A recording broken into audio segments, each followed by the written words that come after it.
আজ তোমার জন্য আমার মান সম্মান হানি হয়েছে। এই গ্রামের কাছে, আমার পরিবারের কাছে, বড় ঠাকুরের কাছে আমি আজকে ছোট হয়েছি। তোমাকে মারবেন নি, বিশ্বাস করুন আমি বুঝিনি।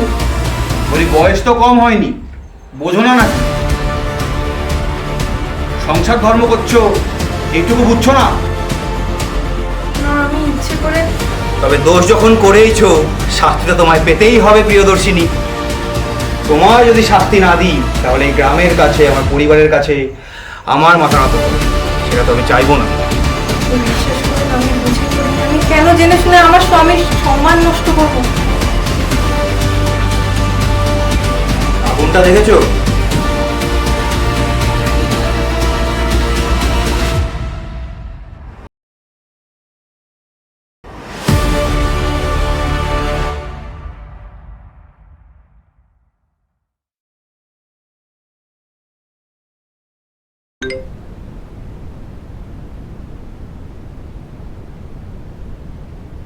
আসতে পারি? নমস্কার অরবিন্দ বাবু, আমি রীতিকা। আসলে আপনার লেখা একটা বই পেয়েছিলাম, তো ওটাতে আপনার সম্পর্কে লেখা ছিল, তাই দেখা করতে এলাম। নমস্কার ঋতিকা, খুব ভালো লাগলো আমার বইটা আপনি পড়েছেন। বসুন। আমাকে আপনি আপনি করতে হবে না। আর এই যে এই বইটা আমি পেয়েছি। আরে, এই বইটা এ তো অনেকদিন আগে লিখেছিলাম। ওই সতীদাহ প্রথা নিয়ে খোঁজাখুঁজি করছিলাম, তখন কিছু করতে কেউটি বেরিয়ে এসেছিল, তাই লিখে ফেললাম। আপনি লিখেছেন দেখলাম সতীদাহ প্রথার উপর, মানে তখনকার দিনে যেরকম সিচুয়েশন ছিল সেই বিষয়ে। হ্যাঁ, একদমই। তখনকার দিনে এই প্রথাটা সব থেকে বাজে বিষয় ছিল। আচ্ছা, 1828 ওই রকম সময় ওই এক না, 1829 সালে বেঙ্গল সতী রেগুলেশন পাস হয়েছে। চা কফি কিছু খাবে? না না থাক।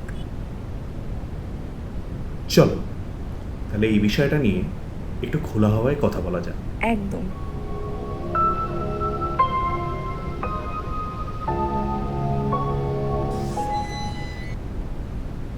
আচ্ছা, এই ঘটনাটা কি সত্যি? এটাই তো রহস্য থেকে গেল। বসো। গ্রামে যখন গেছিলাম তখন শুনি ওই বাড়ির একটা মেয়ে, সম্ভবত ওই বাড়ির ছোট বউ, যেন নামটা, প্রিয়দর্শিনী চৌধুরী। হ্যাঁ ঠিক, তার মুখ পুড়িয়ে দিয়েছিল। সে কোনোভাবে জমিদার বাড়ি কোনো কর্মচারীর সাথে ঘনিষ্ঠ হয়েছিল, বুঝতেই পারছো, কিন্তু কতটা সত্যি সেটা জানি না। সেজন্য আমি ওটাকে সেভাবে পাবলিশও করাইনি, শুধু দুটো কপি ছিল ওটার। ও, বাট বইটা ওখানে গেল কিভাবে?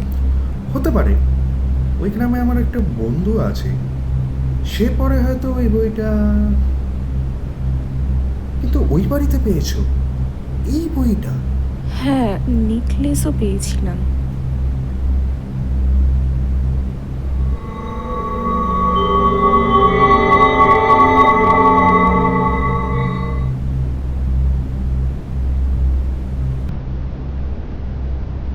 ওখানের ঘটনাগুলো কেমন যেন, কতটা সত্যি কতটা মিথ্যে জানি না।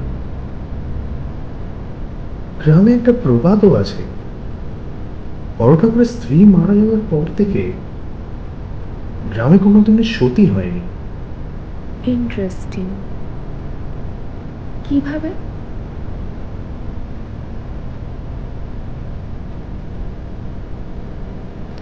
জানি না, যা শুনেছি জামিনী ছিল। জামিনী? কে সে? জানা নেই, কিন্তু গ্রামের লোকেরা বলে কিছু সমস্যা হলেই নাকি সে আছে, সে এসে সব ঠিক করে দেবে। আমার মনে হয় বড় ঠাকুরের স্ত্রী মারা যাওয়ার পর থেকে এসব ঘটনা। ইন্টারেস্টিং। আচ্ছা, আপনি লিখেছিলেন ওই গ্রামে নাকি কোনো ব্রাহ্মণ ফ্যামিলি, মানে যদি কোনো পুজো করার থাকে তাহলে নাকি বাইরে থেকে ব্রাহ্মণ আসে, এটা কি সত্যি? এক্স্যাক্টলি, বাইরে থেকে আসে। এরম হয়? মানে ব্রাহ্মণ নেই ওখানে? যারা আছে তারা বলেও না। সে কি? শুনতে খুবই স্ট্রেঞ্জ, যখন কারণটাও আসলে কেউ জানে না। অনেক ব্রাহ্মণ তো গ্রাম ছেড়ে পালিয়েও গেছে। আচ্ছা, আপনি বললেন যে গ্রামের লোক মানে সে নাকি সবকিছু ঠিক করে দেবে। আচ্ছা, এরকম কোনো কেস কি যে ঠাকুর কোনো মেয়েকে ভর করে বা সামথিং এইসব? কি ওই বড় ঠাকুরের স্ত্রী মারা যাওয়ার এক মিনিট, একটু রং। হ্যালো, কোথায় তুই? আমি জাস্ট একজনের সাথে দেখা করতে এসেছি। তুই বল, তুই কোথায়? কালকে থেকে কল করে যাচ্ছি, আর ওরকম হঠাৎ করে চলে গেলি, বললিও না কিছু একবারও। শোন শোন, দেখা কর একবার। মানে আজকেই? হ্যাঁ, খুব ইম্পর্টেন্ট, প্লিজ। ঠিক আছে তাহলে, দুটো। আমি তোকে একটা জায়গার লোকেশন পাঠাচ্ছি, ওখানে লাঞ্চ করে আসবো। খাওয়া দাওয়া করে? মানে তুই, হ্যালো, হোয়াট দ্য হেল, কেটে দিল।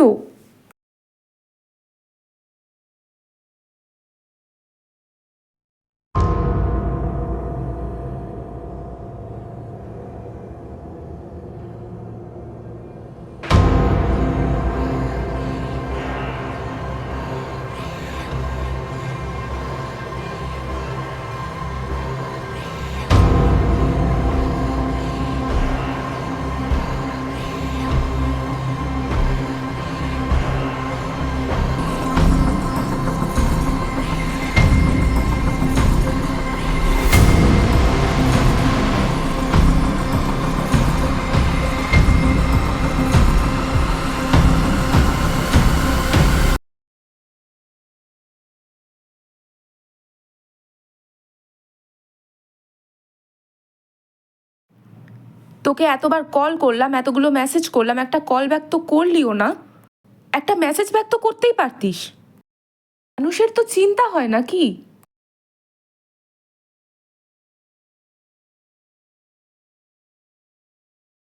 আমি তো আর চ্যাট জিপিটি নই। যখন দরকার হয় তখন আমাকে মেসেজ করবি, কল করবি, আর তারপর ব্যাস। অ্যাকচুয়ালি অনেক কিছুই ঘটেছে, সেই জন্য ফোন ধরতে পারিনি, কিন্তু সেগুলো বিশ্বাস করবি বলে মনে হয় না। তাহলে ডাকলি কেন? যদি তোর মনে হয় আমি বিশ্বাসই করব না, পড়ে থাকতাম লাস্ট মিসড কল লিস্টে। তোর ওই সব তারানাথ, তান্ত্রিক, কী সব ভুতুড়ে, সবই তো শুনি। কিন্তু এটা যেটা বলছি বিশ্বাস কর, খুব দরকার তো শোনা। হ্যাঁ তো বল, এমনিও তোর কথা মানে ফালতু মজাক, আর নয় তো এই বুজরুকি ভূতের গল্প। বাবা, এত রাগ থাকলে না শুনিস না। শোন, আমি অরবিন্দ বাবুর সাথে দেখা করতে গেছিলাম। এইসব ফালতু সিলি ব্যাপার নিয়ে ঝগড়া করিস না তো। একই ওনার সাথে হাফ কথা বলে চলে আসতে হলো। এক কাজ কর, আমাকে হাতটা দে। তুই এটার জন্য আমাকে, আই সি, তুই কি করে জানলি আমি হাতটা পেয়েছি? তাহলে এবার শোন,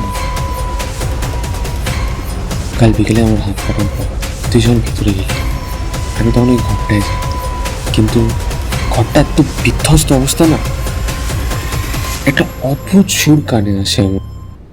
আবার বুঝরুকি? কোনো সুর বা কিছু আমি পাইনি। শোন, চৌধুরী বাড়ি থেকে বেরিয়ে যে জঙ্গলটা আছে, আমি ওখানে যাই, আর ওখানে আমি খুব ভয় পাই। জামিনী ছিল।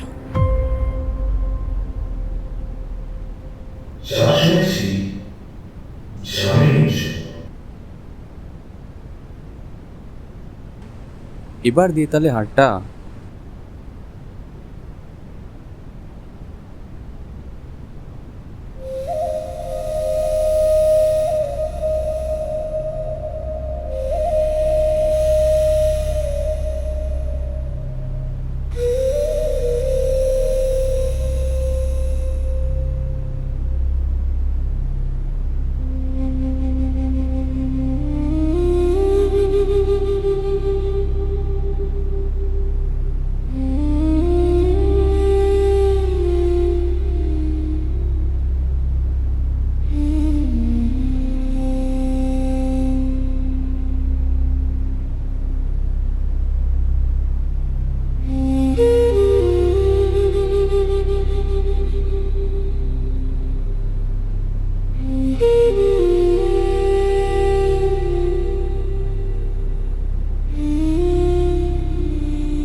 জানিস, প্রত্যেকটা মানুষের জন্ম একটা কারণ থাকে।